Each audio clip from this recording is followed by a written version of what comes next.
قرآن کی تلاوت کیسے کریں؟ عدنان صاحب گجرات سے پوچھتے ہیں قرآن مجید کی تلاوت تیز رفتار میں کی جائے یا دھیمی رفتار میں؟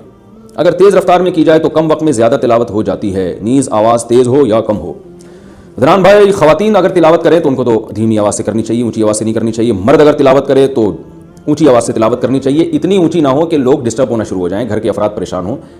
لیکن اس کی بڑی برکت ہوتی ہے، گھر میں جب اونچی آواز سے تلاوت ہوتی ہے تو حدیث سے یہ بات ثابت ہے کہ اس سے شیاطین کے اثرات گھر میں ختم ہوتے ہیں، فرشتے اس تلاوت کو سنتے ہیں، اس سے برکتیں ہوتی ہیں۔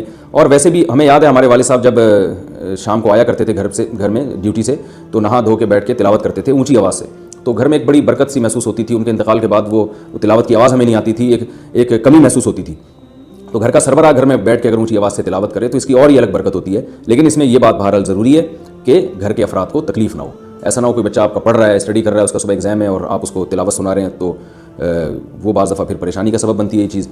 رہا یہ مسئلہ کہ اسپیڈ میں تلاوت کی جائے یا آہستہ رفتار سے، اسپیڈ میں بھی تلاوت کر سکتے ہیں، اور اگر آپ سمجھتے ہیں اس سے زیادہ تلاوت ہو جائے گی تو تیز رفتاری سے تلاوت کریں۔ لیکن تیز رفتاری کی ایک حد ہے، اتنی رفتار کے الفاظ سمجھ میں نہ آئے، کوئی سن رہا ہو تو اس کے سمجھ میں نہ آئے کہ آپ کیا کہہ رہے ہیں، یا عالم تعلمون کے علاوہ کو سمجھ میں نہ آ رہا ہو، تو پھر یہ اتنی اسپیڈ جائز نہیں ہے۔ تو رفتار میں بھی تلاوت کی جا سکتی ہے، بلکہ کرنی چاہیے تاکہ زیادہ سے زیادہ تلاوت ہو سکے، اور اس رفتار میں تجوید کے قواعد کا خیال کرنا چاہیے۔ ہاں اگر سمجھ کے قرآن پڑھ رہے ہیں، آپ کو عربی آتی ہے ماشاءاللہ، تو پھر اتنی اسپیڈ ہو کہ آپ کو یہ پتہ بھی چلے کہ آپ یعنی مفہوم کی طرف بھی آپ کی توجہ جائے۔